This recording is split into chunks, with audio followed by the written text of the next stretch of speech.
Tá, começamos a gravar. Agora sim, eu vou compartilhar então com vocês a minha tela. Tá.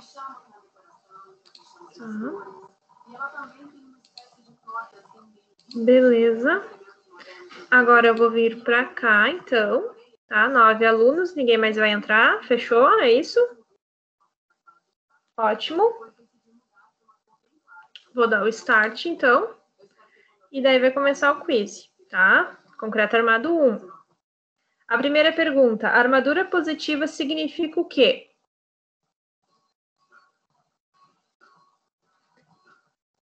Armadura de compressão, armadura transversal, armadura de extração, armadura de pele. Vai acabar o tempo, tá? Tem que responder rapidinho.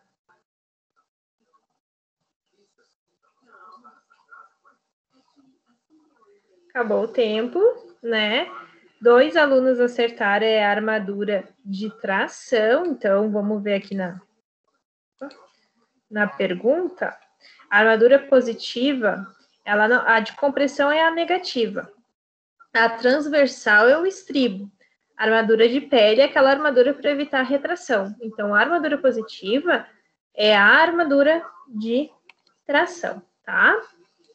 Vamos dar uma olhadinha. Bruno está em primeiro lugar, seguido do João. Estamos esquentando, tá? Próxima. Estribos servem para...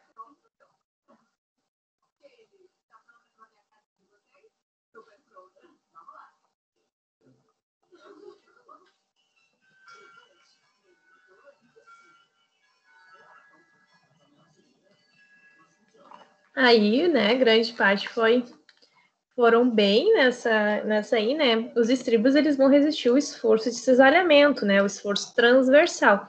Compressão não é porque quem combate a compressão é a armadura negativa e o concreto. Tração é o aço, né? Armadura positiva. E empuxo, daí, é uma situação bem distinta que a gente não trabalha dentro do concreto armado, nesses elementos que a gente vem estudando, né?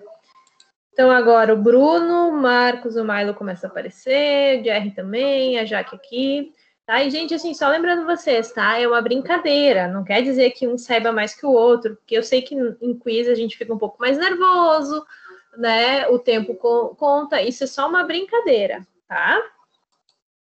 Próxima é uma classe de agressividade.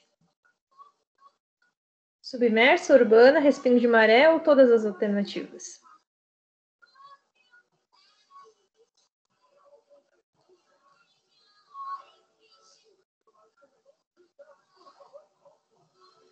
Todas as alternativas, né? Submersa, urbana e respingo de maré são todas correspondentes à classe 2, 3 e 4, tá? Então, acertou aqui, metade da turma acertou, como todas as alternativas.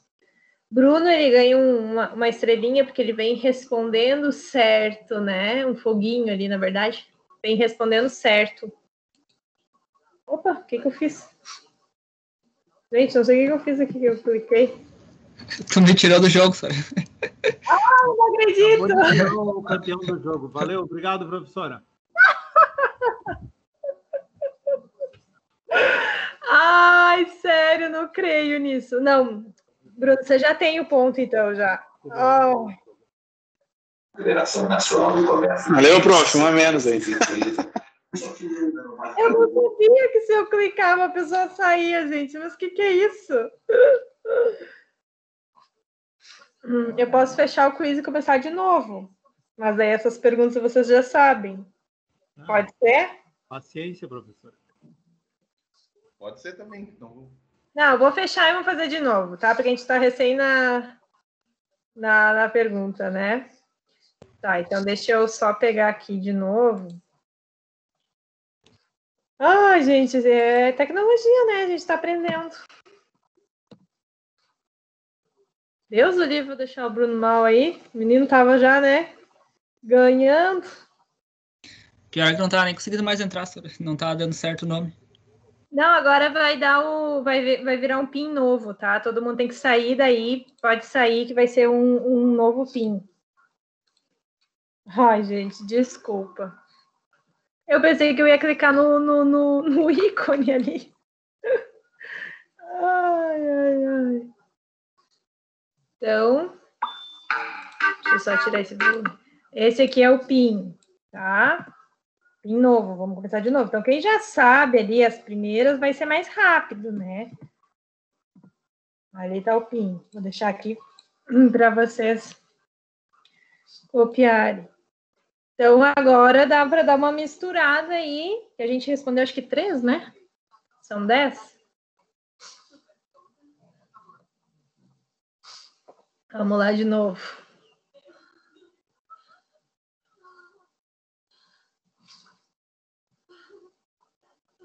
Cinco alunos já.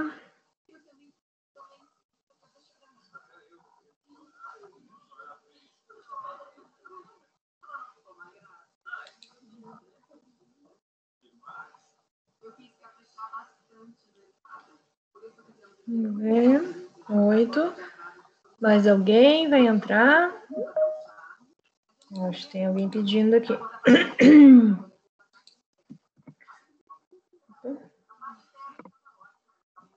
Tá, então entrem aqui nesse site e digitem esse PIN para a gente começar o nosso quiz de novo, então. Mais alguém? Daniele? 8. Mais alguém que ainda não entrou? Deixa eu dar uma olhadinha aqui. Fábio, entra com esse PIN ali olha a minha tela aqui nesse site aqui do Kahoot, tá? Rapidinho para a gente iniciar, então.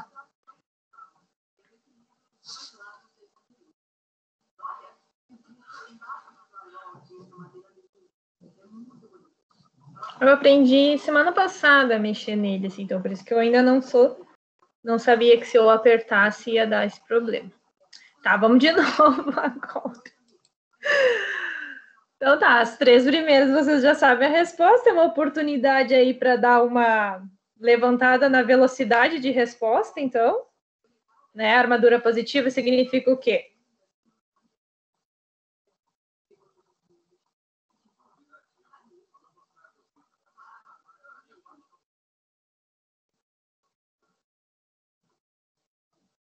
Acabando o tempo, foi armadura de tração, né? O Bruno, graças a Deus, Bruno. Ai, o Bruno se mantém ali, né? Vamos para a próxima, então. Os estribos servem para...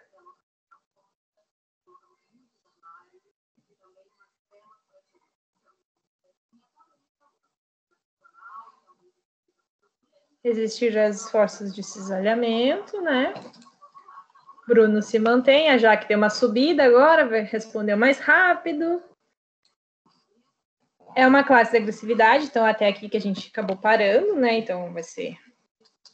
A partir de agora começa, né, a ser algo novo, tá?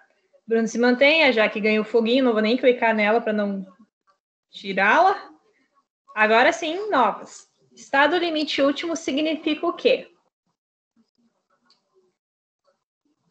Deformações excessivas, abertura de fissura, resistências minoradas, resistências majoradas.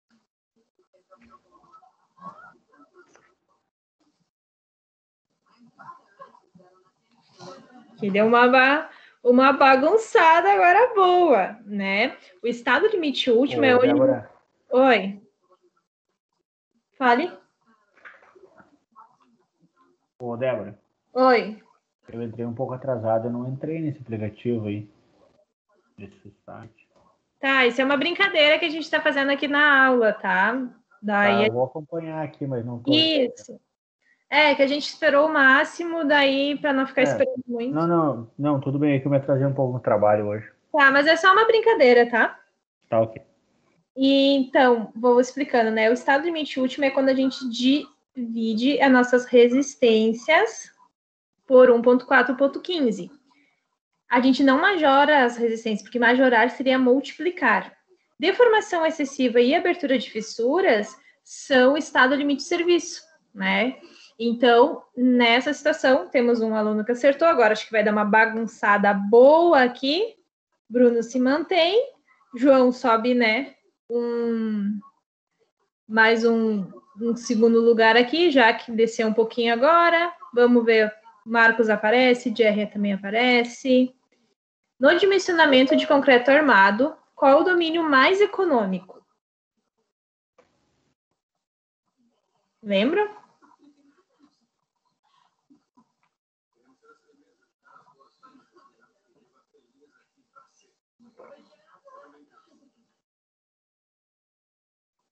Acabou o tempo.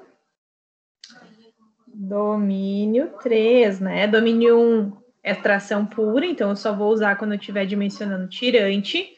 Domínio 5 eu só tenho compressão, então eu vou só dimensionar quando eu estiver tendo somente compressão atuando. Domínio 4 é armadura dupla, é um dos domínios que mais se gasta, tá?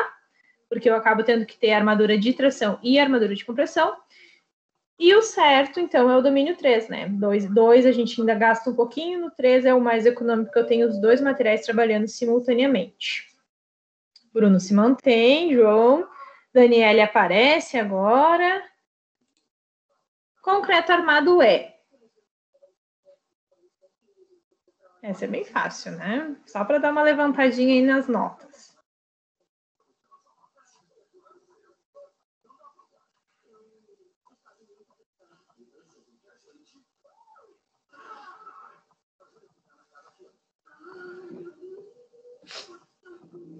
União de amor entre o aço e o concreto, né? Não é com a argamassa, e sim concreto armado. Beleza? Bruno, Daniel, Jerry, João, já que volta a aparecer. Questão de número 7. Como é chamada a armadura de pele popularmente? Isso a gente aprendeu na última aula.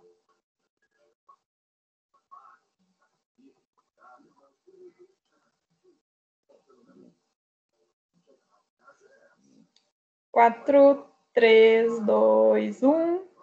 Costela, né? Um nome popular aí, bastante utilizado em campo, né? Bruno, Daniele, Jaque, vamos indo lá. A decalagem, ela serve para...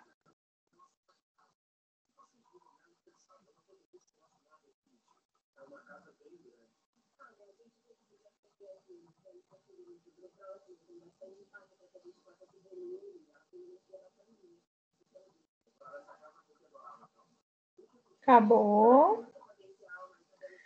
Diminuir o aço próximo aos apoios, mas garantir o máximo de aço no meio, né? Lembram que a decalagem que a gente fez na aula passada, eu preciso garantir que no momento máximo, que é no meio da minha viga bem apoiada, todas as barras vão estar ali, mas nem todas as barras precisam estar ancoradas nos apoios, né? Então, 3 alunos aqui acertaram.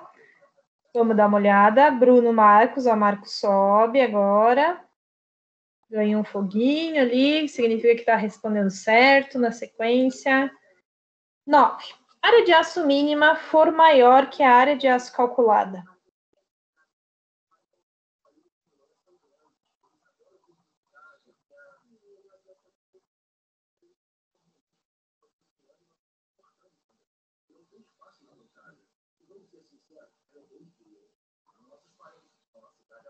Deve-se adotar a área de aço mínima, né?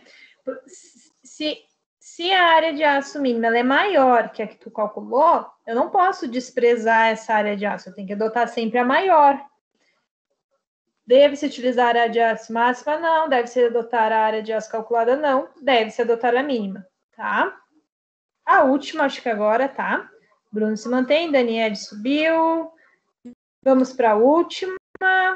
Dimensionamento de concreto armado.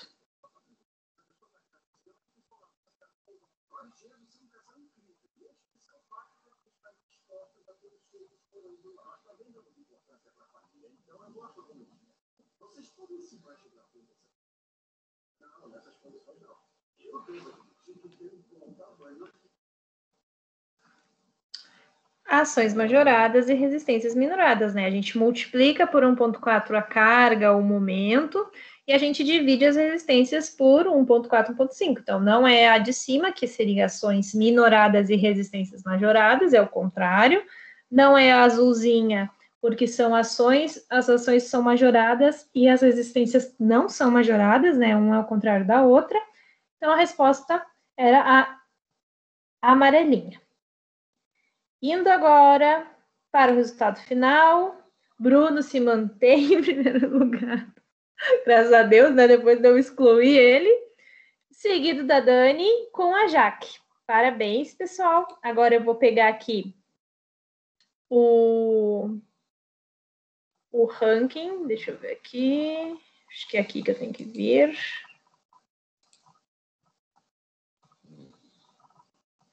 Que daí aqui ele vai mostrar e depois eu vou mandar ali no grupo para vocês, tá? Como que ficou a questão dos jogadores, tá? Mais ou menos aqui o ranking de vocês, quanto por cento vocês acertaram, né? A questão do tempo todo, tá? Eu vou baixar...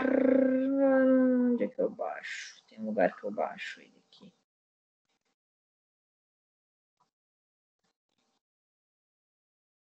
Acho que aqui, feedback, não, jogadores. Tá, depois eu vou ver onde é que tem. É um lugarzinho que a gente baixa aqui. Aqui, ó. Download. Tá, vou fazer o download e depois eu vou postar ali. Então, os 3 primeiros, né? O Bruno tem 1 ponto extra. A Dani tem 0,9 extra. Deixa eu só salvar isso aqui, porque eu vou precisar disso para lançar as notas depois. Isso é referente ao trabalho do APO, tá? Então, o Bruno tem 1 ponto extra. Ah, se o Bruno não precisar no trabalho extra, daí eu mando para a prova, tá? E daí, se ele não precisar, não precisou. Daí, o Bruno, 1, Daniele, 0,9, Jaque, 0,8, Jerry, 0,7, 0,6, 0,5. A partir do Guilherme, todo mundo recebeu 0,5, tá? Então, fiquem tranquilos quanto a isso. Deixa eu pegar aqui. Só interromper um pouquinho o compartilhamento para a gente... Aí eu não participei e me lasquei. Ah, mas, né, você não entrou na aula, a gente esperou quase meia hora. Ah, tá certo. Mas eu posso fazer outras vezes, tá? Não se preocupem quanto a isso. Era mais um teste de conhecimento, assim. Não é para tirar a nota de ninguém. Por isso que já é extra, tá? Por causa disso.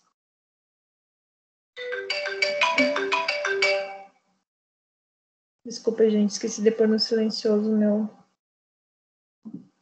o meu celular. Então, aí vocês gostaram? Me digam aí o que vocês acharam desse quiz. Foi legal? Ficou muito nervoso? Como é que foi? Queria um pouquinho que vocês me dessem um pouquinho do feedback de vocês. Bruno aí, nosso campeão, então. Achei legal, por mais que tentaram me derrubar ali. Tentaram te tirar, né? Queriam que continuasse. Tentaram me derrubar e não deu certo. Mas a gente já tinha feito também na disciplina de mecânica dos solos, a gente tinha feito também, a professora já tinha feito. Legal, então. Que bom que vocês gostaram, então. Posso tentar trazer outras novidades para vocês ainda esse semestre, tá? Outra coisa, eu gostaria de pedir que vocês façam a avaliação da disciplina, né? Avaliação institucional, a gente está nesse momento de avaliação, então é bem importante que vocês deem esse feedback. E para mim é bastante importante, por estar iniciando na instituição, né, que eu tenha esse retorno de vocês, que eu possa saber exatamente como que foi para vocês a disciplina, a questão da disciplina, uma disciplina de cálculo, né, ser online, se eu conseguir atender às expectativas de vocês. E, então, é bem importante, eu queria muito que vocês pudessem fazer isso, tá? Não deixem de fazer a avaliação, que é o momento... Desculpa, gente. Que é o momento de vocês realmente falarem, né, o que tá bom, o que não tá, aonde que eu posso melhorar. Então, ficarei bastante feliz de ler depois, né, o feedback de vocês. Agora vamos falar da aula, então, tá? Na aula de hoje, eu tenho a parte de estado limite de serviço, tá? Então, o que eu tenho programado para nós essa noite? Eu tenho a parte ali teórica, que eu quero falar um pouquinho de alguns conceitos, algumas características que são importantes desse estado limite de serviço, né, de dimensionamento. E daí depois eu tenho um exercício. Eu não sei se a gente termina o exercício hoje, né, porque é um exercício também longo, mas a gente tem a aula que vem ainda para finalizar ele, se for necessário, né, se a gente não conseguir avançar tanto. E na aula que vem, então, para quem chegou um pouquinho mais atrasado, né, na aula que vem, se eu não finalizar esse exercício, se eu finalizar o exercício, na aula que vem eu quero tentar fazer uma revisão com vocês, já para a gente juntar todos os conteúdos, né? Todo o conteúdo de Viga que a gente acabou vendo em pedaços, um pouco, né, espaçados por causa das aulas práticas, que pode não estar na memória de vocês, né, tão fresca. Então, a gente faz essa revisão antes da avaliação de grau B, tá?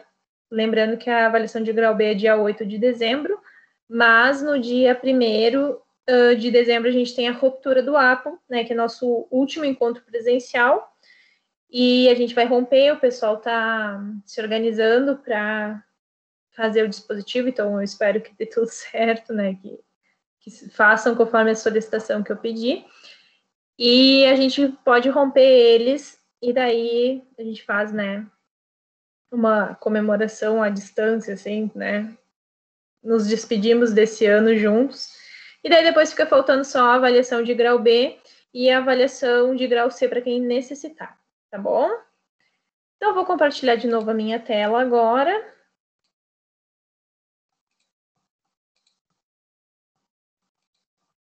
Vou colocar aqui os slides que eu postei lá para vocês, tá?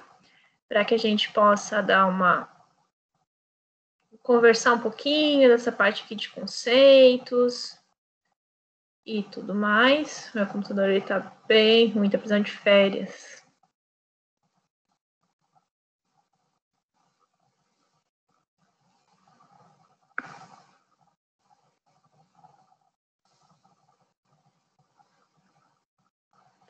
Agora foi. Então, nós vamos falar sobre estado limite de serviço. Tá, o que é esse estado limite de serviço, gente? Esse é uma parte do dimensionamento das vigas que a gente viu na aula passada, né, no final do exercício. A gente começou o quê? Nós começamos a dimensionar desde o levantamento de cargas, né, nós pré-estabelecemos uma altura de viga, e daí nós calculamos a armadura longitudinal, nós calculamos a armadura transversal, que é a armadura dos estribos. Daí nós vimos a parte de ancoragem dos apoios, e daí nós vimos que dava para ou não fazer a decalagem, que seria ou não cortar as barras, ou mandar todas para o apoio. E tudo isso é o estado limite último, que é aquele estado que a gente dimensiona para a estrutura não vir a cair. O estado limite de serviço, ele é o estado aonde eu vou liberar a minha estrutura para a obra, tá? Então, é no momento que eu vou tirar todas as escoras, todos os reescoramentos, e quando ela vai estar tendo a sua... Primeiro que a estrutura, no caso aqui da viga, que a gente está falando de viga, ela vai ter aquela acomodação, né? Que ela vai estar mais em alívio de carga, ela vai ter que aguentar aquela carga. E depois ela vai ter que aguentar essa carga ao longo da vida útil da estrutura, né? Então, eu não posso dimensionar uma carga toda no estado limite último, fazer todas as verificações, tudo que a gente fez na aula passada, e não verificar o estado limite de serviço. Porque eu posso colocar, no exemplo passado que a gente tinha, era uma viga de 10 metros, né? E daí eu disse que eu ia apoiar essa viga de 10 metros, eu achei era de aço, eu achei o estribo, eu disse quantas barras tem que ser ancoradas dentro dos meus pilares, e mandei esse projeto para ser executado. E daí, O pessoal, o que fez? O pessoal colocou as escoras, montou a armadura, concretou, esperou 28 dias, resolvemos tirar as escoras e começa a deformar essa viga. Opa, alguma coisa deu errado, né? Por quê? Porque eu não verifiquei o estado limite de serviço. O próprio nome já diz, em serviço, quando a minha estrutura está trabalhando, tá? Então, o dimensionamento de uma estrutura, a gente tem que garantir a segurança, estabilidade e durabilidade.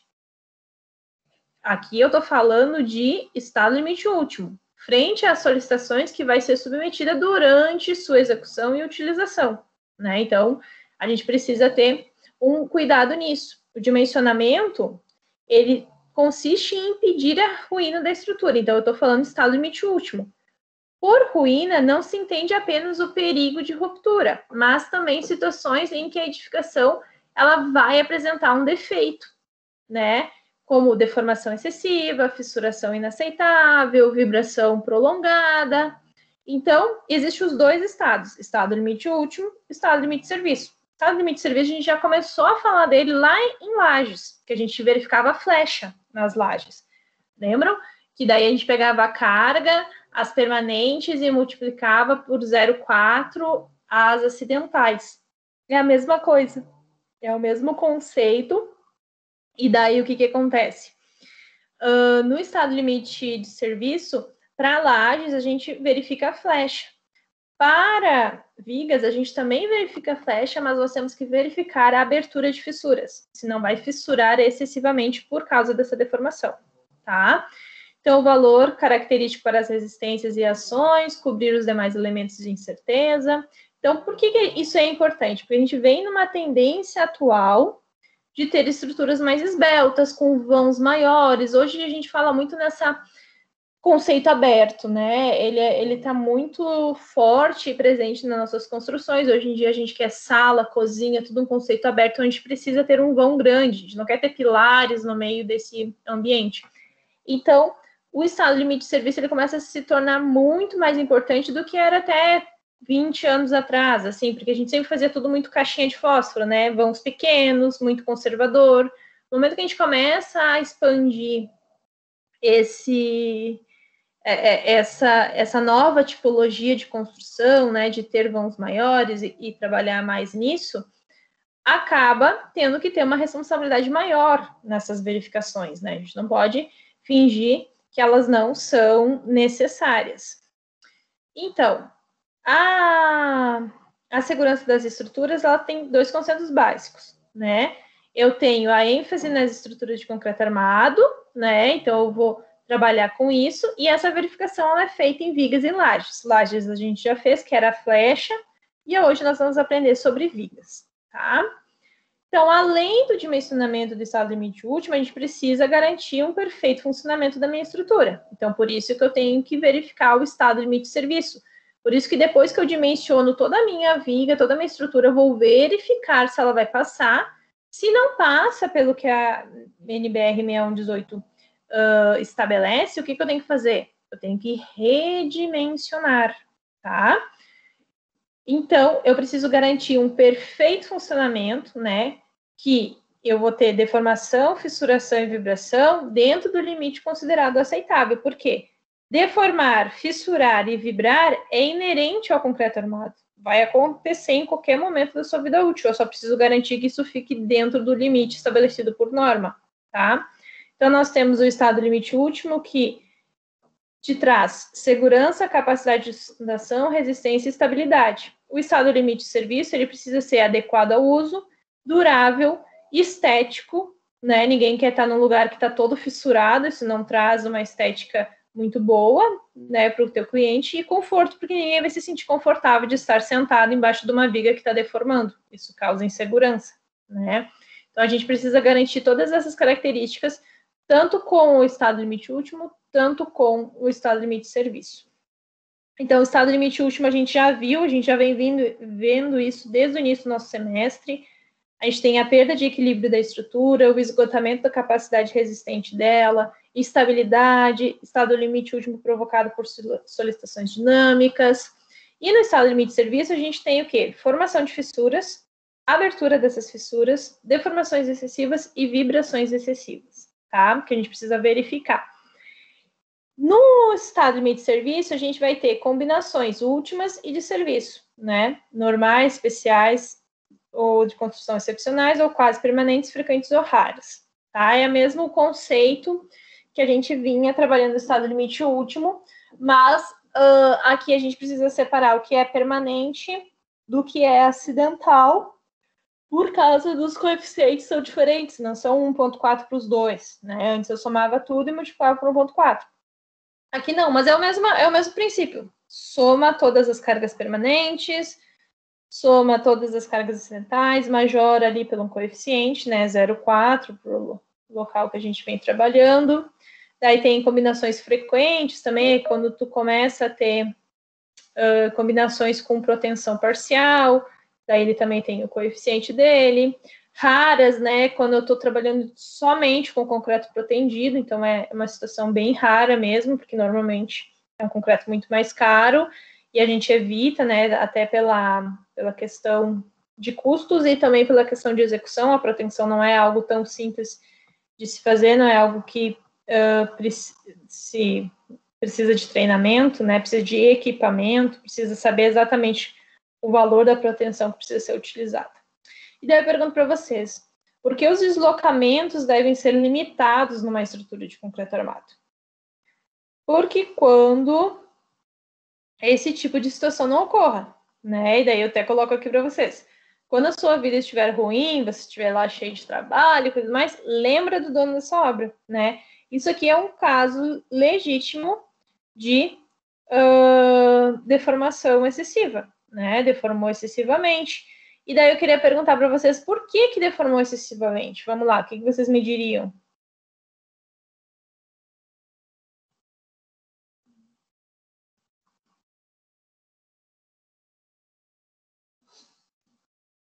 Ninguém? Ninguém acha por que isso aconteceu? Não tem pilares ali embaixo, parece. Exatamente, né? O que aconteceu? Uma alvenaria descarregada totalmente na laje, né? Até tem uma viga embaixo cruzando, mas eu não tenho pilares aqui na minha estrutura, né? Então, acaba vindo, né? Não, professora. Oi. Mas não é... Talvez até dê para fazer uma viga em balanço desse tamanho, uma peça com balanço grande assim, sem pilar embaixo. Mas o que está faltando aí, pelo jeito, é ter feito o cálculo dimensionando a sobrecarga superior e dimensionado o aço e concreto para esse peso, né? E se tu ver aqui, a laje ela é muito fininha, dá para ver, né? Que ela é... Nossa, assim, ó, vamos chutar aí, tem uns 10 centímetros, 15. Pessoal, eu vi aqui que a Mayra colocou no grupo, tá? Para quem está se sentindo prejudicado, eu te dou 0,5, tá? Você não participou da dinâmica. Eu não avisei justamente porque era para valorizar aquele aluno que vem para a sala de aula, tá? Mas assim, eu dou o 0,5 para todo mundo ali, ganha a pontuação quem fez, e pronto, assim, eu não vou ficar me indispondo por 0,5 pontos, tá? Então tá resolvido. Quem não participou vai ganhar tanto quanto, tá? Aí era uma brincadeira, era uma coisa para descontrair, para iniciar a aula, e não quero que isso gere estresse desnecessário, tá? Voltando aqui para a aula, tá? O que a gente consegue perceber? Muito mal dimensionada a estrutura de concreto armado, né? Aqui dá para ver que parece que tem um pilar, mas não dá para ter certeza por causa da foto, né? E dá para ver que tem esse pilar no canto, aqui não aparece a foto, né? Que eu até peguei do site do Engenheiro Sincero, mas é um erro de carga, né? Um descarregamento completamente sem... É uma obra mista, assim, que me parece ser que eles queriam fazer um pouco em concreto armado, um pouco em alvenaria estrutural, mas os dois misturados eles não funcionam, né? E acabou acontecendo esse problema, né? Aqui não tem que fazer, aqui tem que baixar tudo para baixo e não existe nenhum reforço que vá considerar ou não para que tu possa manter isso aqui, né? Não tem que fazer. Outra coisa que eu quero falar para vocês, que isso é muito comum de acontecer, é quando a gente começa a dimensionar a nossa estrutura para um elemento, né? Eu estou dimensionando uma sacada. O dimensionamento da sacada leva em consideração a área acidental, que seriam pessoas, e de peso próprio vai ter o quê? O peso próprio da sacada, vai ter o peso do guarda-corpo, e só. Agora, quando o brasileiro resolve transformar uma sacada numa piscina, vocês podem imaginar o que vai acontecer com essa estrutura de concreto tomado. A água é uma carga permanente ali naquele momento, né? É uma carga que não está sendo, não foi dimensionada para tal, né? Então, até a figurinha fala, né? O brasileiro ainda não dominou o mundo porque não quis. E eu ainda tenho uma outra frase que posso complementar, certas coisas no Brasil não caem porque Deus não quer, né? Porque estruturalmente elas não teriam nem condições de estar mais ali, né? A gente acaba vendo isso muitas vezes. Então a gente precisa ter um cuidado nisso, assim, principalmente por que acontece tantos acidentes em edificações, que edificações vêm abaixo, e a gente acaba tendo esse problema, tá?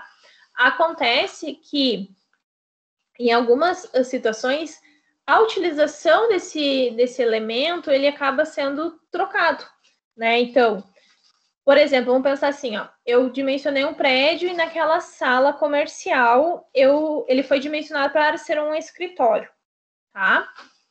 E daí foi vendido esse prédio, passou para um proprietário, passou por outro, e o terceiro proprietário resolveu pôr uma academia. E daí o que acontece?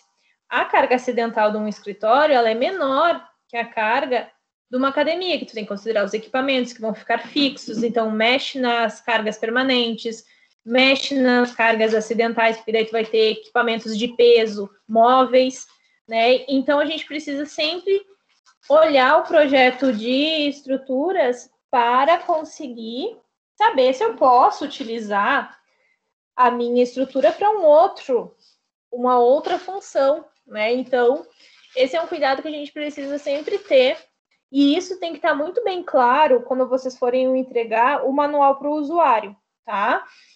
Vocês têm que entregar para ele dizendo, né, olha, isso foi dimensionado para tal finalidade, né? E a mesma coisa é quando a gente quer tirar um pilar, quer tirar uma parede, né? Quero o conceito aberto. Então, todas essas questões, elas acabam impactando no estado limite de serviço, tá? Então, dando continuidade aqui, por quê? Começa a surgir manifestações patológicas, né? A gente começa a ver na edificação fissuras aparecendo, desplacamentos, e normalmente isso está muito correlacionado na alvenaria, que é um elo mais fraco, né? O que acontece? A minha viga, ela começa a deformar excessivamente, né? A minha laje deforma, a minha viga deforma, e começa a fissurar na minha alvenaria, porque a resistência da minha alvenaria é muito mais baixa que a resistência do meu concreto armado, então sempre estoura no ponto mais fraco. E daí começa a surgir esses tipos de fissuras inclinadas na alvenaria, né? Quando eu tenho a minha viga deformando excessivamente, esse é o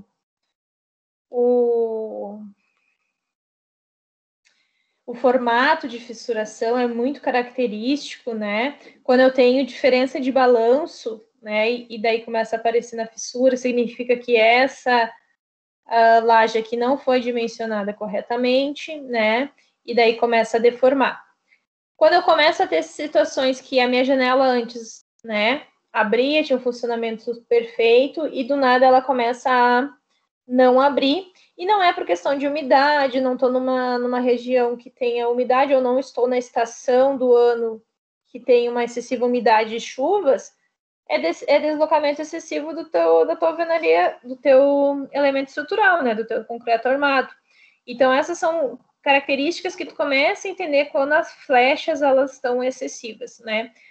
Quando eu começo a ter deslocamento excessivo na lateral, né, que vocês sabem que os prédios, eles têm um deslocamento, né, por causa da ação do vento, isso é uma coisa que ocorre, só que é uma ação tão pequena que a gente não sente, né, isso do prédio se deslocar com exceção de aquele prédio de Camboriú, né, que tem o famoso vídeo na internet lá da piscina, né, que balançava a água. E daí, justamente, esse é um exemplo bem próximo daquele que eu trouxe, que eu acabei de falar para vocês. Esse é um prédio de 27 pavimentos, tá? E ele começou a ter distorção muito grande, né? Deslocamentos horizontais excessivos muito grandes, que acabava se sentindo essa sensação de deslocamento para quem estava em cima, nos últimos pavimentos, e começou a fissurar muito a partir do terceiro pavimento. Então, fissurava, eles arrumavam, fissurava de novo, desplacava, e daí eles foram entender por que isso acontecia. Acontecia muito por causa da pressão da chuva com o vento, né, numa carga horizontal, e porque até o segundo pavimento, ele era uma garagem. Então, era uma estrutura toda de concreto armado, e vocês sabem que a carga lá em cima ela é uma, e conforme eu vou descendo os pavimentos, essa carga vai se aumentando, porque eu preciso dissipar isso para a fundação. Então, aqui eu acabava tendo pilares de maior tamanho, de maior dimensão, e ele vai diminuindo conforme eu vou aumentando, né? Não preciso usar o mesmo pilar do início ao fim, eu posso economizar nesse ponto. Daí o que acontecia? Como aqui eu tinha uma inércia muito mais rígida do concreto armado, ele começava a se deslocar a partir do terceiro pavimento. E daí começava a fissuração em função do terceiro pavimento, tá? Que é muito comum, né? Isso é muito comum, e isso também tem acontecido em alguns casos, em algumas edificações, umas edificações bem mais antigas, assim, não é uma situação, às vezes, de um edifício construído no mesmo ano. Por que isso também ocorre? Por causa da nossa questão construtiva, né? Começamos a construir cada vez mais prédios mais altos, mais esbeltos, mais próximos, e com isso, né, começa a se criar uma canalização de vento que antes não era registrada antigamente, 5, 10 anos atrás, a gente não tinha essas pressões canalizadas de vento e chuva, né? Camboriú é um exemplo típico disso. Dependendo da esquina que tu vai, é uma rajada de vento. E por que essa rajada de vento ocorre? Ela se canaliza justamente pela disposição dos meus edifícios, né? Então, eu preciso ter um limite de deslocamento, né? Que a 6118 fala. Ela fala que para vigas eu tenho que ter esse L dividido por 250. Não passa nisso, eu preciso redimensionar. E por que a abertura de fissuras ela deve ser limitada nas estruturas de concreto armado? Porque ninguém se sente confortável num local que está fissurado, né? Isso não causa uma segurança para a pessoa, e isso causa diretamente danos ao empreendimento, tá? Então, eu acabo tendo a abertura de fissuras, ela acaba sendo uma entrada para os meus agentes agressivos, né? Se eu estou numa região marítima, eu vou ter entrada de cloretos, de sal.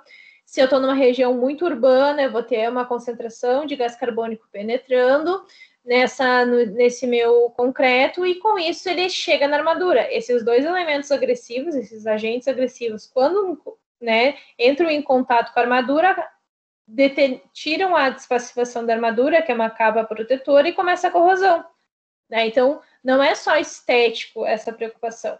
Então, a norma, ela estabelece, né, dependendo da classe de agressividade que você vai dimensionar, né, entre concreto simples, armado e protendido, qual é o limite de abertura de fissuras. Passando desse limite, precisa o quê? Redimensionar, tá? Existem alguns fatores naturais que eu tenho que considerar. Por quê? O meu concreto, ele vai deformar, tá? É inerente a ele. Eu só preciso garantir que essa deformação, essa abertura de fissuras não seja excessiva ao limite da norma. Então, eu tenho as propriedades do concreto. Resistência à compressão, modo elasticidade, resistência à tração, eu tenho a questão da fissuração, e eu ainda tenho fluência e retração, né? Retração é quando a gente contrai concreto, normalmente com temperaturas mais baixas, ou quando ele está curando e a minha cura ela não está adequada, eu acabo tendo problemas de retração. E a fluência é um fenômeno que vai ocorrer no concreto armado de qualquer maneira, né? Porque a fluência, ela é, para quem não sabe o que é fluência, ela é como se fosse uma fadiga do meu material, né? Ele deforma, ele sai do seu estado elástico e vai para o plástico, e daí, com isso, acaba cansando, né? Ele vai para o plástico, ele não volta mais para aquele seu estado normal. Então, é algo que ocorre ao longo do tempo no concreto. Então, as fissuras, né? O que eu preciso ter? Evitar, né? Nessa ocorrência de fissuras. Que ela seja usual, ela é usual e inevitável, como eu já falei para vocês, mas eu preciso garantir que isso não seja um fator agravante para o meu elemento estrutural. Né? Existem as microfissuras na zona de transição, admite-se um início de fissuração quando a resistência à tração é atingida, a redução da rigidez e o acréscimo de deslocamentos. Tá? Então, eu estou trabalhando no estádio 1, no meu, não tenho formação de fissuras, não tá nem aumentando o meu carregamento. O estádio 2 é quando começa a abrir as fissuras, né? Então, abre fissuras na zona de tração.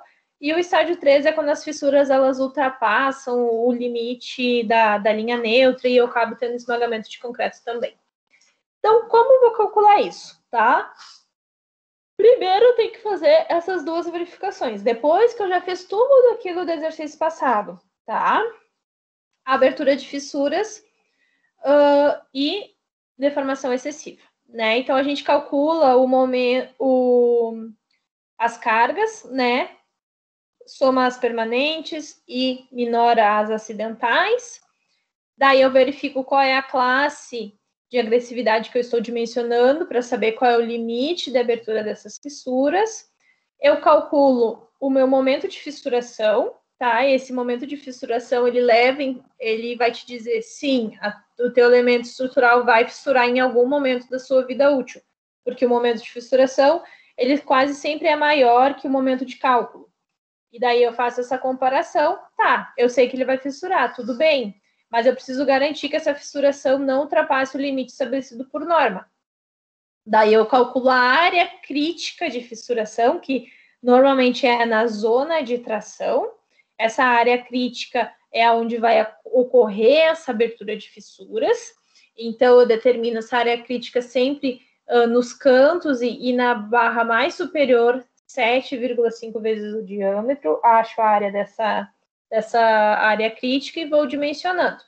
Eu calculo a tensão na armadura em função das cargas que eu estou admitindo no meu dimensionamento, e daí eu calculo a abertura de fissuras por duas situações. A norma ela estabelece duas formas de calcular, uma levando em consideração a tensão da armadura, a outra levando em consideração a taxa crítica de armadura, e eu adoto a menor entre as duas.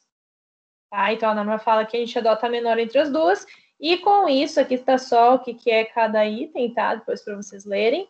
Eu comparo com daí aqui está até o Ni, né? O Ni, que é o coeficiente de conformação inicial, que a gente já falou ele na aula passada, né? 1 para lisa, dentada 1.4 e 2,25 autoaderência, que é o que a gente vem usando.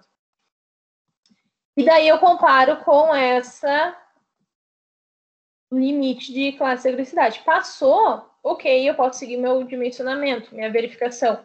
Daí eu venho para a deformação excessiva. Eu preciso garantir que as flechas e os deslocamentos da estrutura fiquem dentro do limite máximo, a fim de evitar um efeito visual desagradável, né? Uma vibração excessiva, uma fissuração, esmagamento de vedações. E a avaliação das deformações em estruturas de concreto tem que levar em conta a rigidez efetiva da peça. Essa rigidez ela é influenciada pela presença de armadura, fissuração ou não. Então, se eu sei que a minha viga ela vai fissurar, porque o meu momento de fissuração foi maior que o meu momento de cálculo, eu tenho que considerar a rigidez da minha peça fissurada, não é mais aquela rigidez normal, né? A inércia bruta, que a gente chama. Então, eu comparo com o meu limite, L por 250. O problema dessas estruturas é que, para pequenas tensões, por exemplo, o concreto, ele já vai deformar, ele atinge a sua resistência de tração bem rápida, né? Então, Essas fissuras fazem com que a rigidez da seção seja menor que a da seção entre integrantes da fissuração. Não posso desconsiderar ela no meu dimensionamento. Então, eu também dimensiono no estágio 2. E daí aqui está meu passo a passo. Eu vou calcular o módulo da elasticidade secante do concreto. Daí eu vou calcular a relação entre o módulo do aço e o do concreto. Eu calculo a profundidade da linha neutra no estágio 2. Então, o que significa isso? Eu vou calcular a profundidade da linha neutra numa situação onde eu já sei que a minha peça está fissurada, então eu levo em consideração essa fissuração. Eu calculo o meu momento de inércia fissurado, né? Porque minha peça está fissurada, eu não posso só calcular minha inércia e ser B vezes H ao cubo dividido por 12. Não, eu tenho que levar em consideração que eu tenho fissuras acontecendo ali. E eu calculo a minha flecha com a contribuição do concreto para o aumento da rigidez, né? Eu calculo a minha inércia equivalente. Depois eu calculo a minha flecha imediata. O que é a minha flecha imediata? A flecha imediata é aquela que ocorre quando eu tiro todas as escoras. É aquela primeira acomodação que tem na minha viga. Então, é quando o aço e o concreto entram em estado limite de serviço, porque antes eles estavam com as cargas aliviadas, no momento que eu tiro, eles entram em serviço. Então, essa é a primeira flecha, que a gente chama aquela flecha que ocorre instantaneamente. E, na grande maioria das vezes, lá não é nem vista a olho nu, tá? É uma coisa de milímetros que ela ocorre, mas a gente não pode desconsiderá-la para o dimensionamento.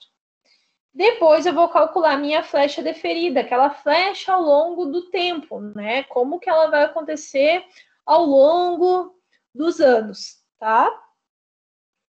E por fim, temos o nosso exercício prático, né? Então a gente vai calcular a abertura de fissuras e a flecha deferida de uma viga biapoiada com um vão de 6 metros, uma carga permanente de 12 kN, uma acidental de 5 kN por metro. A seção da viga ela é de 17 por 50. Considerei um cobrimento de 2,5 e um FCK de 25. Então, o peso próprio da viga eu tenho que considerar junto com as permanentes, né? Então, 0,17 vezes 0,50 vezes 25, 2,125, mais os 12 da permanente, que essa permanente é em função da parede, da reação da laje e afins, tá? Daí eu somo ela e eu tenho uma carga acidental, né, que é oriunda da laje, que vem ali em função do tipo, né, de utilização que vai estar naquela sala que vai mandar para essa viga de 5. Então, eu somei as duas aqui para a gente começar o nosso dimensionamento. Então, aqui estou só pegando, vou pegar um novo aqui. Só vou interromper um pouquinho, porque esse whiteboard ele trava bastante. Tá? É 8h30, acho que a gente pode até dar um intervalinho ali de uns 5, 10 minutinhos, tá? Enquanto eu vou na aula de hoje não tem os slides, eu vou dar uma olhada, que eu acho que talvez ele ficou oculto, mas eu postei sim. Já vou olhar aqui e já arrumo. Eu tinha postado ele, acho que até talvez a atividade também não esteja online. Ah, ele está oculto, já vou colocar aqui. Mostrar. E deixa eu ver. A atividade também está oculta, tá? Eu já vou mostrar aqui também, tá?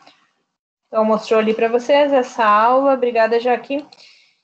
E então, vou fazer assim, vou fazer um intervalinho de 10 minutinhos agora, enquanto esse whiteboard resolve abrir aqui. Vocês tomem uma água, eu vou no banheiro rapidinho. E daí são 8h35 eu começo a resolver o exercício, tá bem?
Então, vamos lá, gente. Voltei, né?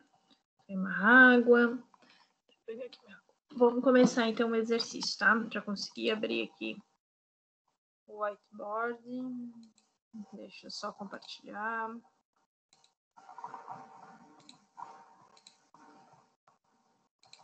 Então, tá. Vamos começar o nosso exercício. Deixa eu só ver aqui para pôr as linhas.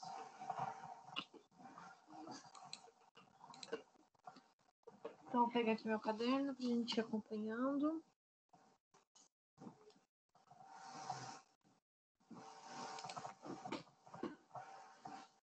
Então, vamos começar.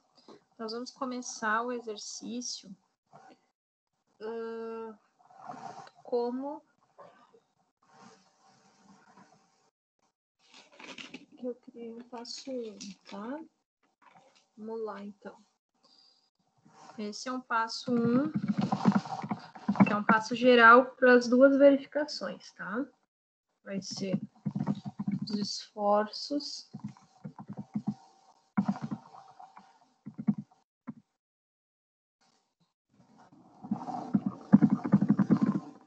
turísticos na Viga, tá?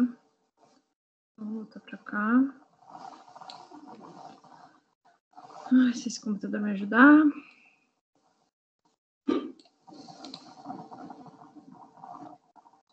Eu só queria tentar colocar aqui as linhas que estavam antes.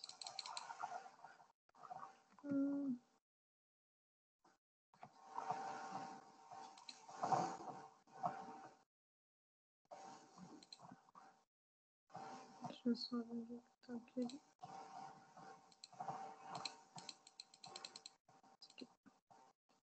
Tá, pronto. Então, esforços característicos na viga. Então, eu vou começar pelo momento permanente, que é Q vezes L ao quadrado dividido por 8, tá? Não estou majorando nada aqui. Então, eu vou pegar direto lá a carga de 14,125 quilonewtons metro, tá aqui no exercício, ó, 14,125 quilonewtons metro. Vou fazer vezes 6 metros ao quadrado dividido por 8, tá? E daí eu vou achar um momento de 63,56 quilonewtons metro, tá? E agora eu vou calcular o momento acidental, tá? Do acidental, fazendo bem separadinho. Que é a mesma coisa. Q vezes L ao quadrado dividido por 8. Aí a carga é 5 quilonewtons por metro linear, vezes 6 metros ao quadrado dividido por 8. Isso dá um valor de 22,5 quilonewtons por metro linear. Agora, eu vou calcular o cortante da permanente.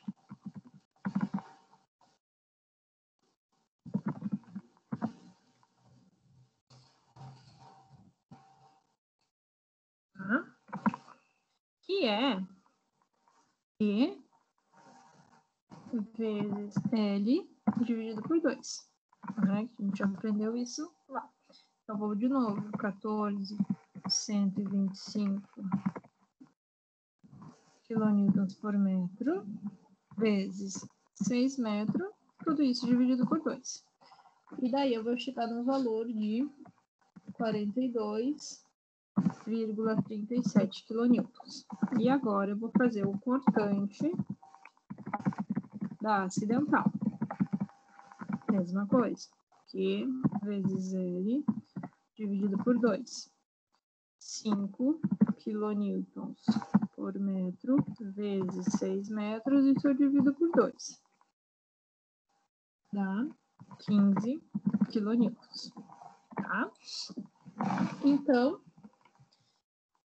eu calculei o meu momento das permanentes, meu momento da acidental, meu cortante das permanentes e meu cortante da acidental.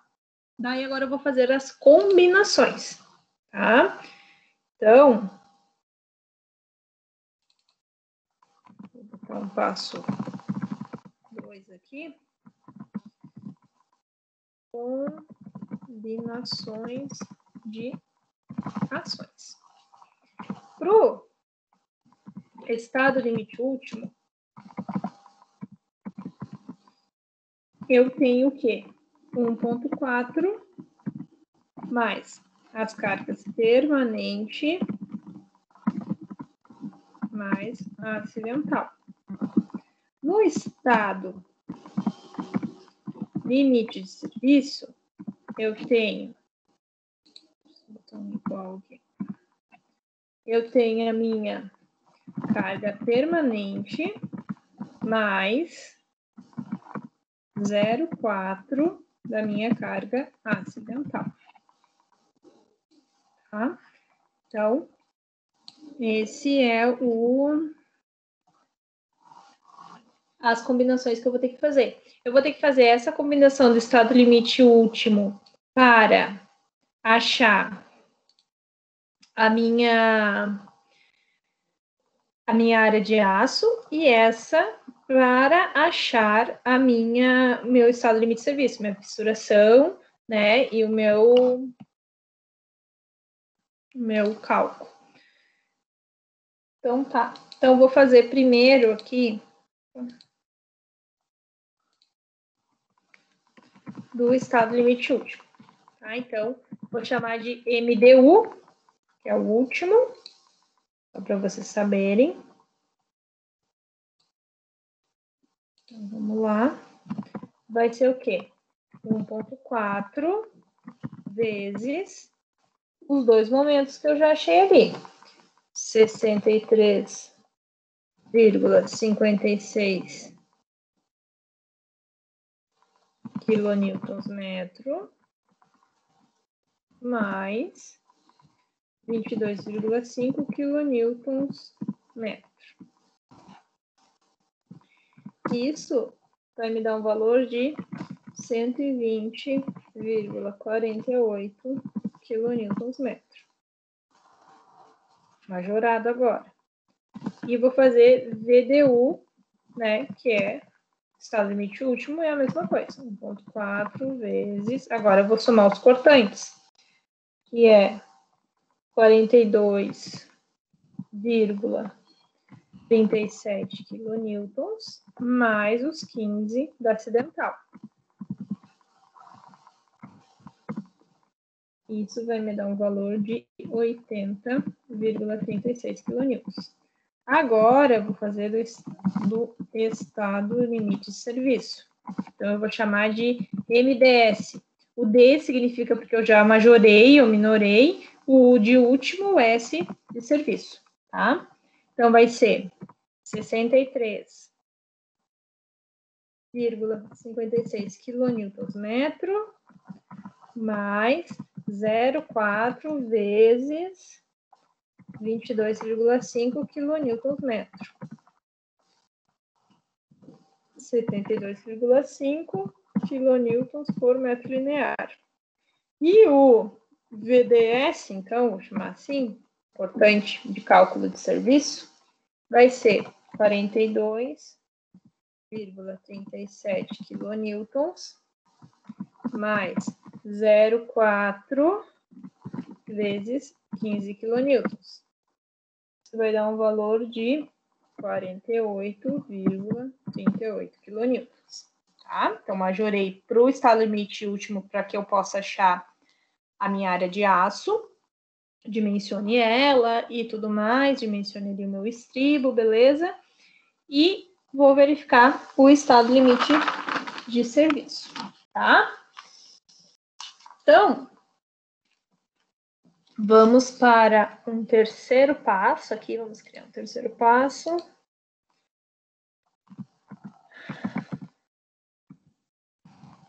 Terceiro passo vai ser o cálculo da armadura longitudinal. Nesse exemplo aqui, eu não vou fazer da armadura transversal, que é os estribos, porque para essas verificações o estribo ele não contribui, tá? A gente precisa mais das longitudinais, por causa da fissuração e da deflexão. Daí podemos aplicar o KMD. Deixa eu só abrir aqui a aula de vocês, aquela que tem a fórmula do KMD, para colocar aqui bonitinho. Aqui. Tu vai abrindo. Então, a gente vai achar a área de aço. Daí, eu considerei uma altura útil H menos o comprimento. Eu acabei não considerando o meu delinha, né? Considerei só o comprimento. Então, eu fiz 50 centímetros menos 2,5 centímetros para ter o meu delinha. E deu 47,5 centímetros, tá? Deixa eu só pegar aqui a fórmula.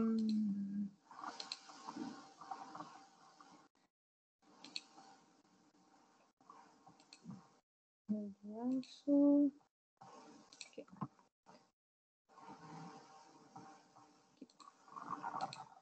Copiar essa fórmula aqui. Fica bonitinho aqui na aula. Vou colar.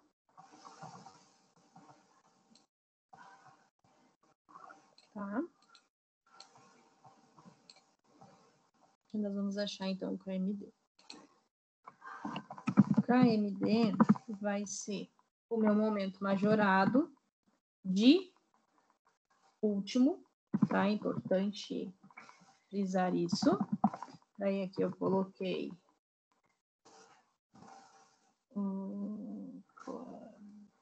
8 quilonewtons por centímetros, tá? Dividir só por... Multipliquei por 100. 17 centímetros, que é o meu BW, mais... desculpa.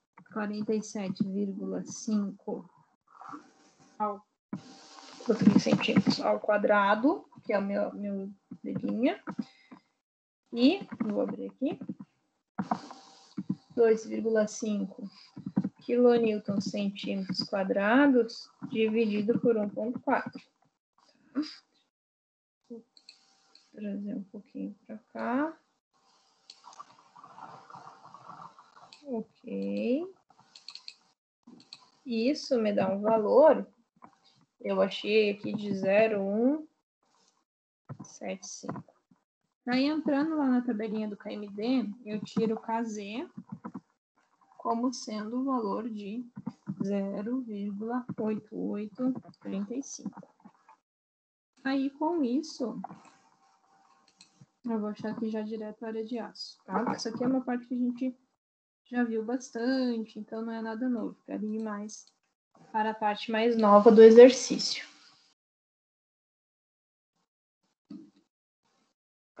Vamos lá, então. Vamos colocar aqui os valores da área de aço. Então, a área de aço vai ser o meu momento, 120,48 quilonewtons por centímetro, dividido pelo meu KZ, que é 0,8835, vezes o meu D, 47,5 centímetros. Ah, professora, eu tenho que sempre considerar o D' sendo cobrimento, meia barra e meio estribo.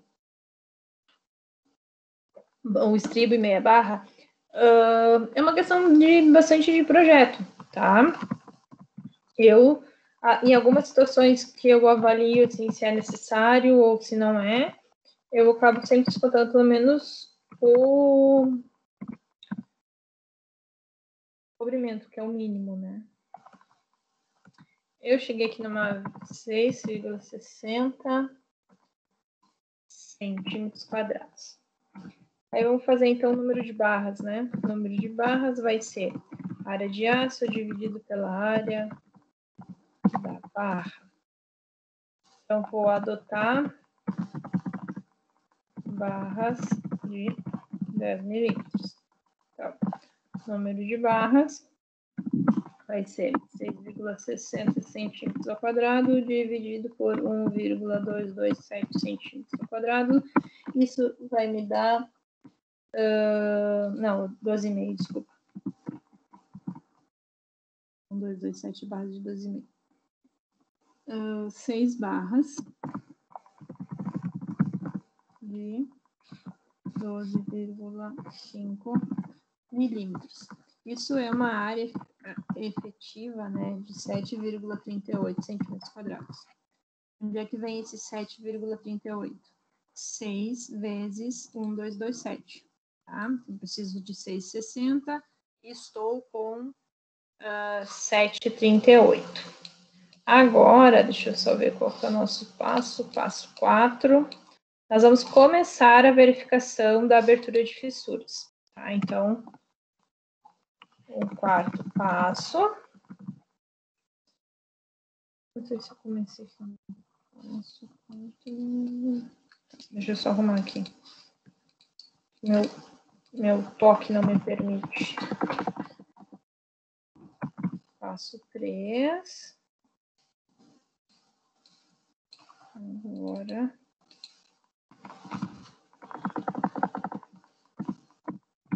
Passo 4. Daí nós vamos fazer a primeira verificação que é necessária, tá? Eu preciso determinar a abertura de fissuras, tá? Esse é o meu primeiro passo. E dentro desse primeiro passo, eu vou fazer outros passos aqui. Daí eu vou colocar só os números, tá? Pra gente não se confundir. Então, eu vou fazer o cálculo do momento de fissuração, que é aquele que a gente conversou ali um pouquinho. Então, vou pegar aqui a fórmula do momento de fissuração. Vou pegar aqui na aula. Só para facilitar um pouquinho a nossa vida. Tá. Então, o cálculo do momento de fissuração ele é um coeficiente alfa. O FCTK do concreto, a inércia bruta do concreto, e o IT, que é a metade da peça. Tá? Então, vou copiar essas informações aqui. Vou colar aqui do ladinho. Tá? Então, vamos começar. Vamos calcular primeiro, né, o FCTM, depois o FCTK. Fazer separadinho, mas poderia até fazer tudo junto, tá? O FCTM é a fissuração tangente do concreto. Então, vai ser 0,3. Vocês já fizeram isso, né? Raiz cúbica de 25 MPa ao quadrado. Esse vai dar um valor de 2,56 MPa. Ou, né, vou transformar daí para quilonewtons por centímetros quadrados.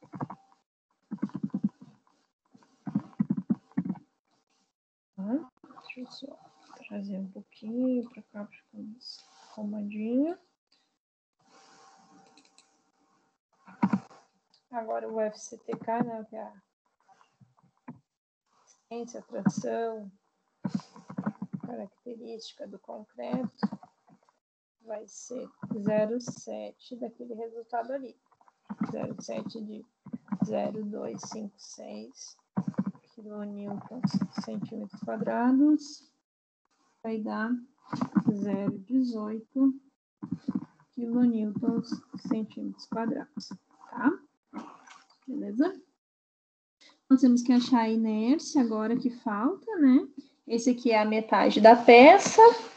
E o alfa, ele sempre vai ser 1,5 para seções retangulares.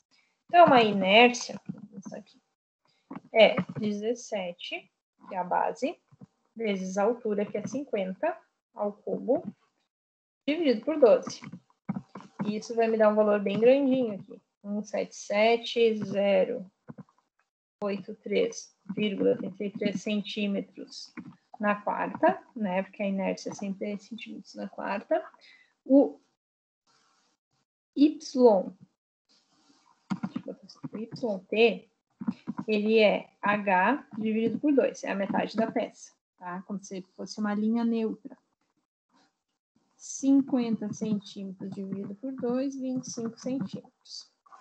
E vamos ver se eu tenho todas as informações. E o alfa vai ser sempre 1,5 para seções retangulares.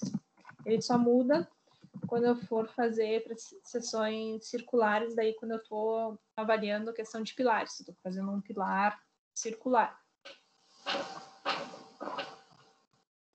Então tá, eu já tenho todas as informações importantes para calcular o meu momento de fissuração. A minha cachorra querendo chamar minha atenção. Então tá, vamos lá. Momento de fissuração, MR, tá?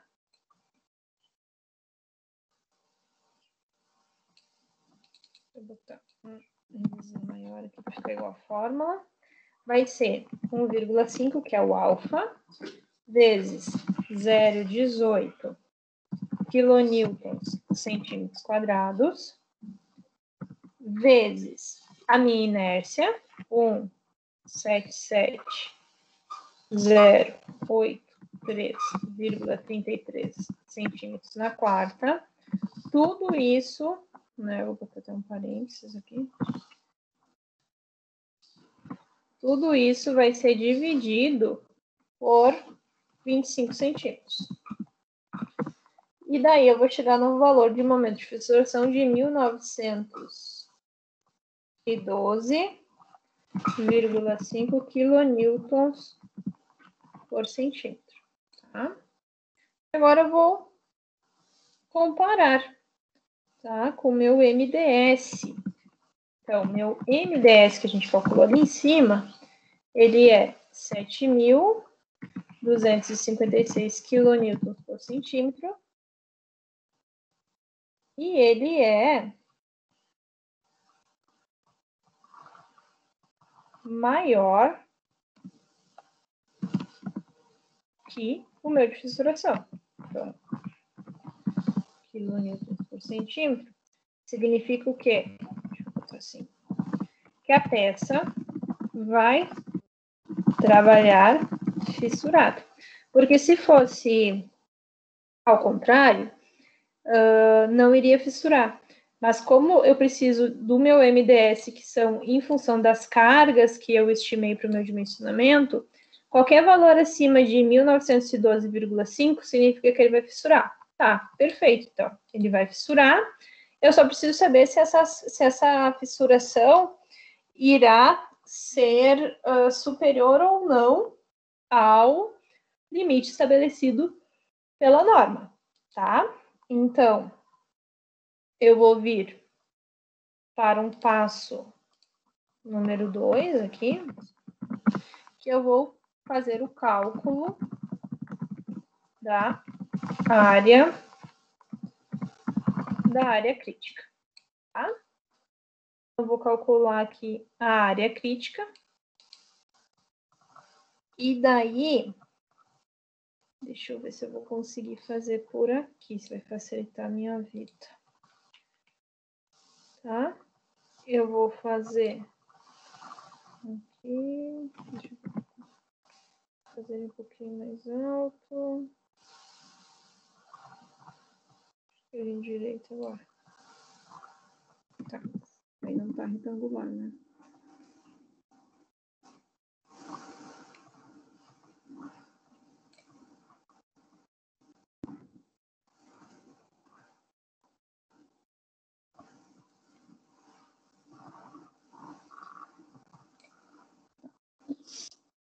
E eu vou desenhar aqui meu estribo. Daí, nesse exemplo aqui, para facilitar um pouquinho a minha vida, vamos ver se eu consigo arrumar. Eu considerei até um estribo duplo, tá? Então, vou desenhar aqui.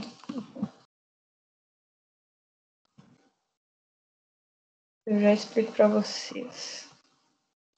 Tá? Porque o que acontece? Eu fiz 2 camadas com barras de 6. Então, vou desenhar uma barra aqui, a outra barra está presa nesse estribo aqui. Aqui está a barra. Aqui está a outra. E principalmente para segurar essa barra aqui, tá? Vou deixar isso aqui um pouquinho mais aqui. Tá? Então, 6 barras de 12,5. E a minha área crítica, o que é a minha área crítica? A minha área crítica vai ser pegar metade da camada mais superior, tá? Aqui essa minha bolinha tinha que estar mais assim. E ela vai estar numa altura de 7,5 do diâmetro. Aqui, ó. Isso aqui é o de linha, né? Lembram? Esse é o de linha. Então, se aqui é 7,5, tô fazendo bem exagerado no desenho, mas seria bem mais baixo, tá? Deixa eu pegar um azul aqui. Tudo isso aqui é o meu A, da minha área crítica, né? Então, toda essa parte aqui é a minha área crítica, onde ela vai fissurar. Em algum ponto ela pode fissurar. E daí eu preciso levar em consideração. Então, eu preciso saber essa área. Eu preciso saber o valor de A. Eu sei o valor, para achar a área, né? Eu sei o valor de BW. Né? BW é esse aqui, eu sei que é 17. Mas eu preciso saber o valor de A. Então, eu vou começar pelo valor do meu D', tá? Então, a gente sabe que D' é cobrimento mais diâmetro do estribo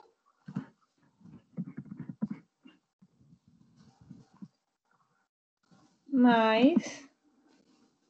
Vou só trazer para cá.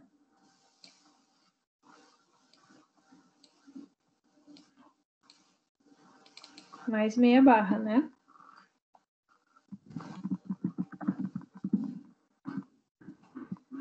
Então, meu D'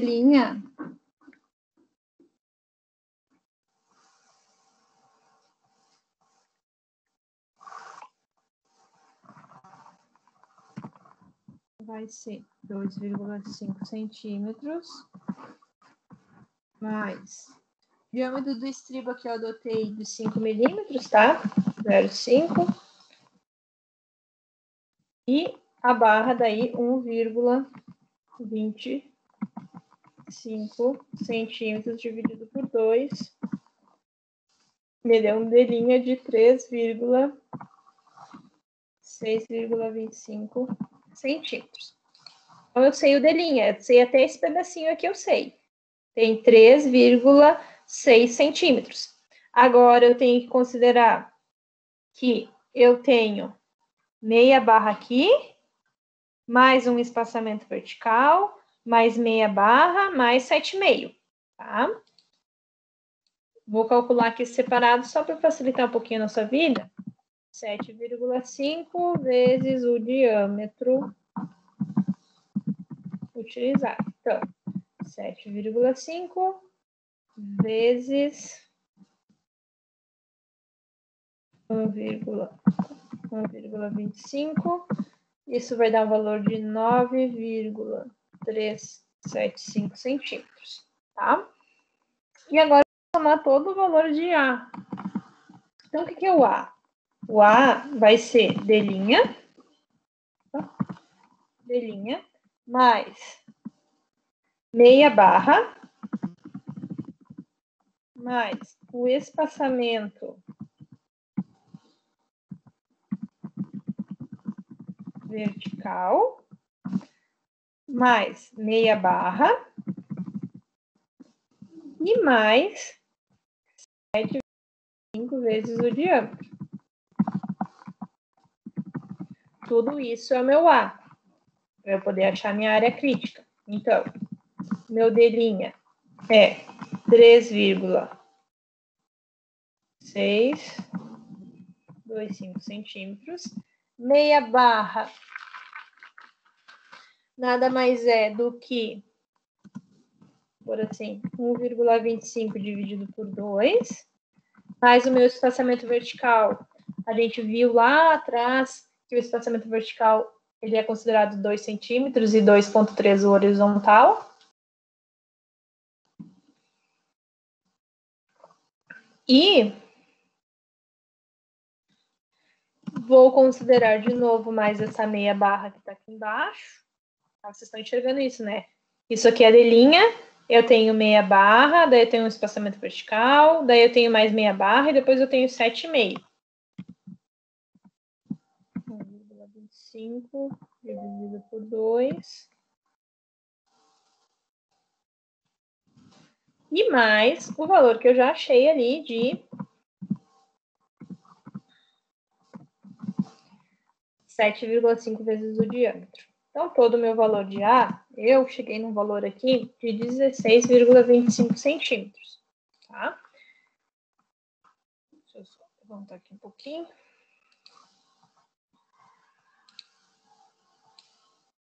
Deixa eu só encaixar aqui nas linhas. Então, eu já posso achar minha área crítica, porque eu já sei B e eu já sei A. E daí, então, eu posso vir aqui, ó, né? Minha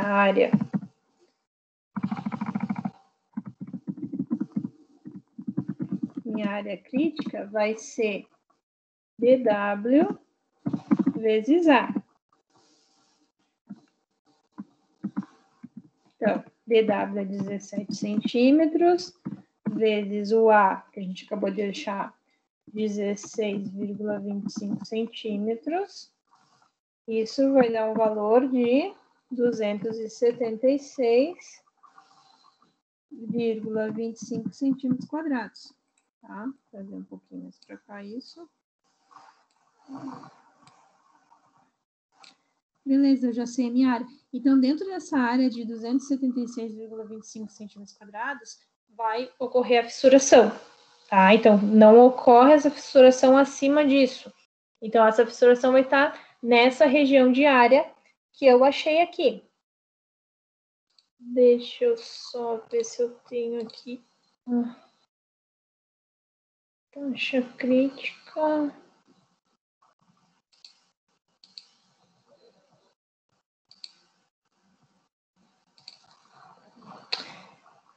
Além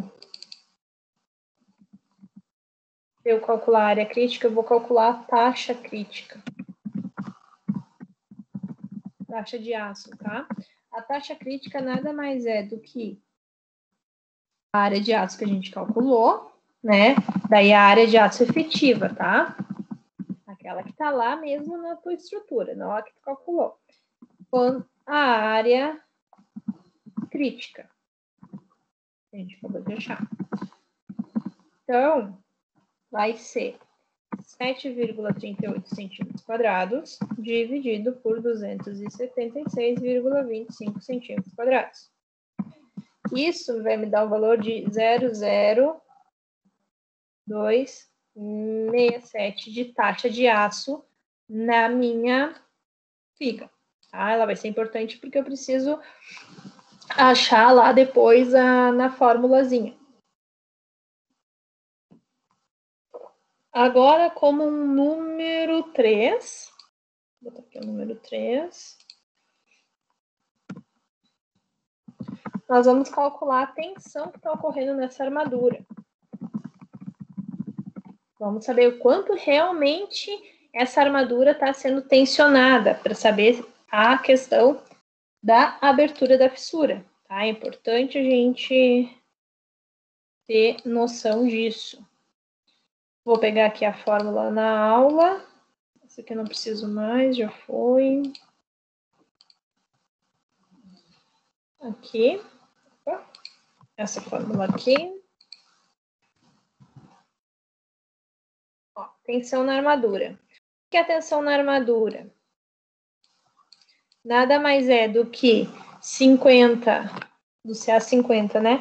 50 kN por centímetros quadrados, dividido por 1,15, por causa do D, né? Do cálculo, dividido por 1,4, e a soma das cargas permanentes. Esse G1 e G2 seriam se tu tivesse várias cargas permanentes, e o Q é a carga acidental, né? Então, faz o estado limite de serviço e aqui tu soma todas as cargas. Como aqui no whiteboard eu não consigo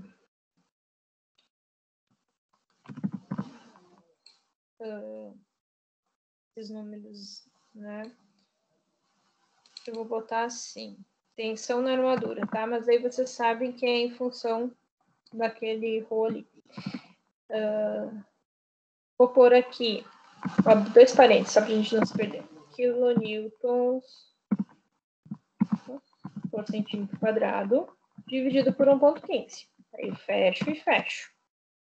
Isso vai ser vezes, eu vou abrir. A soma da minha carga, que é 14,125. Deixa eu só pegar aqui, quilonewtons metro.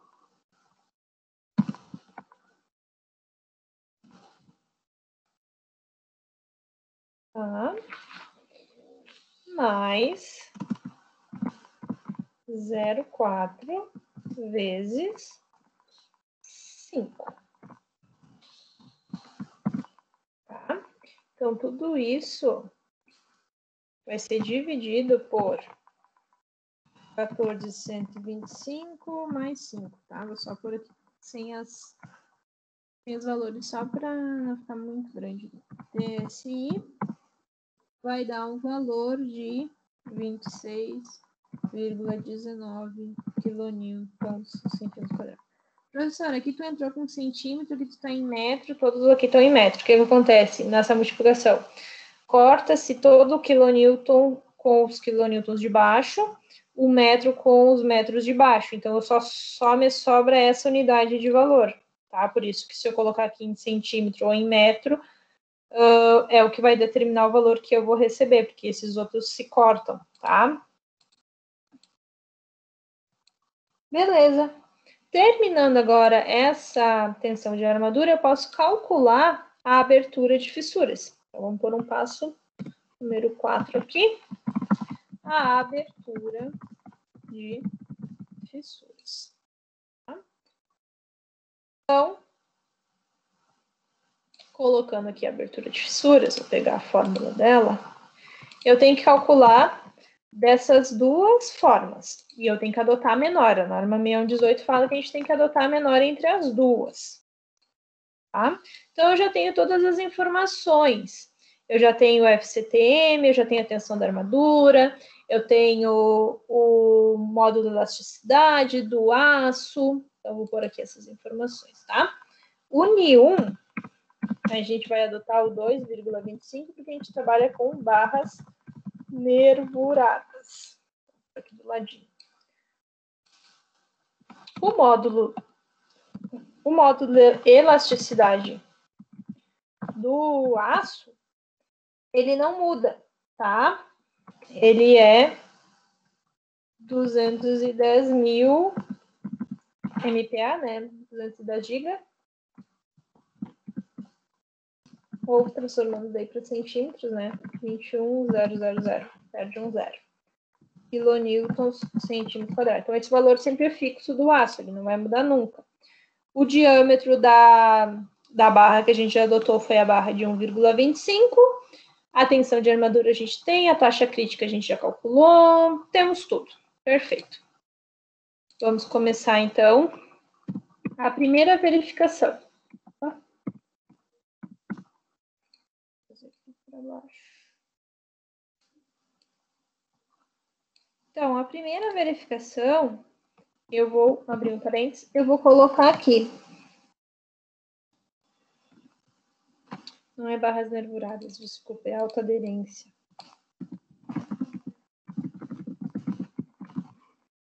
Nervurada. Não deixa de ser, mas é melhor colocar certinho. 12,5 milímetros. Vou entrar em milímetros porque vai acabar se cancelando todas as outras. Vou mostrar para vocês e vai ficar sobrando só os milímetros. Aqui, 12,5 vezes 2,25. Tudo isso vai ser vezes, vamos ali, a taxa de armadura que é 26,197 quilonewtons. Em centímetros ou em metros? Deixa eu ver. Centímetros quadrados, vai ser dividido pelo módulo de elasticidade do aço, 21.000 quilonewton centímetro quadrado. Fecha parênteses. Um pouquinho mais para cá. E isso ainda vai ser vezes, mais um. 3 vezes a tensão de armadura, 26,127 quilonewtons centímetros quadrados, dividido pelo FCTM, que é 0,2565 quilonewtons centímetros quadrados. Aí, fecha. Não precisaria de 2. Só fecha. Aí fecha. Então, um pouquinho para dar espaço. E daí nós vamos chegar no valor de W1 de 0,17 milímetros. Tá? Então, colocando todos os valores. Claro que daí no caderno de vocês montem certinho, assim, né? Com a raiz bem bonitinho. Com a raiz não, com a divisão bem certinho, que fica mais fácil. Vamos para a segunda, que é... Abre parênteses. Mesma coisa, tá? 2,5 milímetros. Isso é dividido por 12,5 vezes 2,25. Tudo isso vai ser vezes a mesma coisa, 26,197 quilonewtons centímetros quadrados, dividido por 21.000 quilonewtons centímetros quadrados. E isso vai ser vezes 4, dividido pela taxa, que a taxa é adimensional, 267, mais 45. E daí eu vou ter um valor de 0,11 milímetros. Então,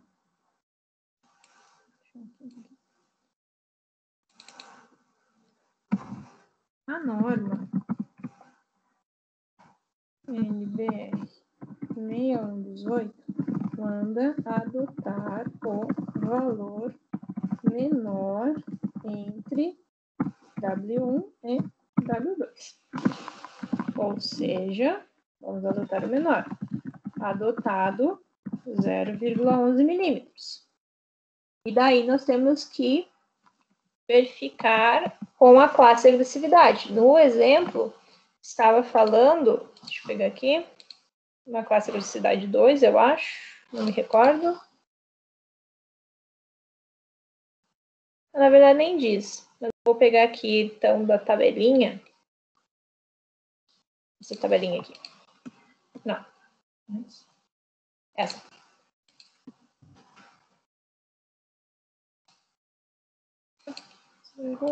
Aqui.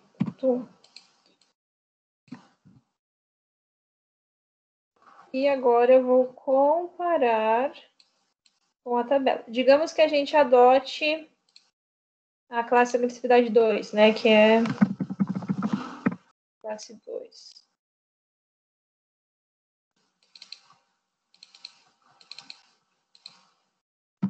A classe 2 diz que a abertura de fissuras não pode ultrapassar 0,3 milímetros, tá?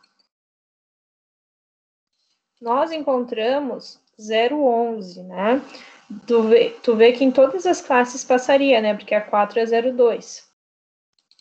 Então, opa.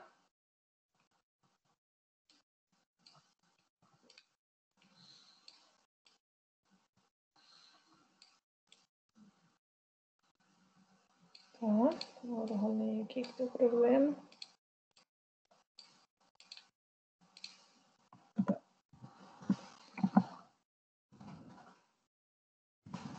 Como 0,11 milímetros é menor que 0,3 milímetros, a fissuração não será determinante no dimensionamento. Se caso não passasse, seria necessário redimensionar a peça, aumentando as dimensões ou aumentando o FCK ou os dois simultaneamente. Tá? Então, basicamente, seria isso. A gente sabe que essa viga, ao longo da vida útil dela e ao longo de algum momento, ela vai fissurar. Vai abrir uma fissurinha em algum momento da vida útil dela. Pode ser daqui a 2 anos, 5 anos, 50 anos, isso vai acontecer. Mas essa abertura ela vai ser tão menor do que a norma implica, que a norma determina, que ela não vai ser uma fissura que na maioria das vezes vai estar visível e não vai ser uma entrada de agentes agressivos, porque ela é bem pequenininha, tá? Gente, eu acho que por hoje eu paro por aqui e fica faltando a deformação excessiva, a verificação da flash, tá? Deixa eu só interromper aqui. Eu postei lá a atividade, daí agora estava oculta, mas agora já está disponível para vocês. Eu postei um exercício semelhante, eu gostaria que vocês tentassem resolver até esse ponto que a gente chegou da aula de hoje, e daí na aula que vem a gente termina essa parte do exercício, que a outra parte é um pouco mais de cálculo, um pouco mais pesado, assim, e daí seria bom, então, mais para o início da aula. E daí, então, vocês usem esse tempo agora para tentar resolver a atividade extra, tá? Uma excelente noite para vocês, fiquem bem, fiquem com saúde, a gente se encontra semana que vem. Vou salvar aqui e já vou postar para vocês tudo que foi feito, tá?